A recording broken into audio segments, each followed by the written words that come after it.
കുപ്രസിദ്ധ മോഷ്ടാവ് ബാബുവിന് ഇനി ജയിലിൽ വെള്ളം കുടിക്കാം. ബാബുവിനെ മോഷണക്കേസിൽ ഏരൂർ പോലീസ് പിടികൂടി. അടഞ്ഞുകിടക്കുന്ന വീടുകൾ, ക്ഷേത്രവഞ്ചികൾ, പള്ളികളുടെ വഞ്ചികൾ എന്നിവ വിദഗ്ധമായി കുത്തിത്തുറന്ന് പണം മോഷ്ടിക്കുകയാണ് ഇയാളുടെ രീതി. അടഞ്ഞുകിടക്കുന്ന വീടുകളിൽ ഒരു ദിവസം താമസിച്ച് കുളിയും പാസാക്കിയാണ് ഇയാൾ പോകാറുള്ളത്. 100ലേറെ കവർച്ചാ കേസിൽ പ്രതിയായി കുപ്രസിദ്ധ മോഷ്ടാവും പോലീസിന്റെ തലവേദനയുമായി മാറിയ 60 വയസ്സിലധികം പ്രായമുള്ള ആളാണ് വെള്ളംകുടി ബാബു.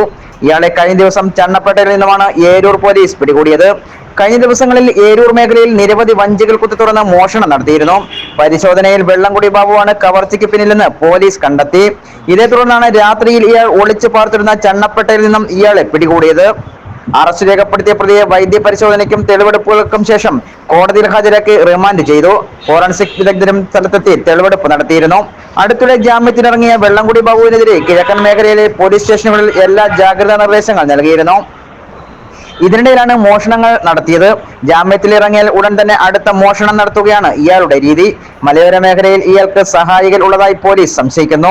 കൂടുതൽ അന്വേഷണം നടത്തിവരികയാണെന്ന് Eroor circle inspector N Girish അറിയിച്ചു. മോഷണം നടത്തുന്ന വീടുകളിൽ നിന്നും വെള്ളം കുടിക്കാനും ബാബു മറക്കാറില്ല.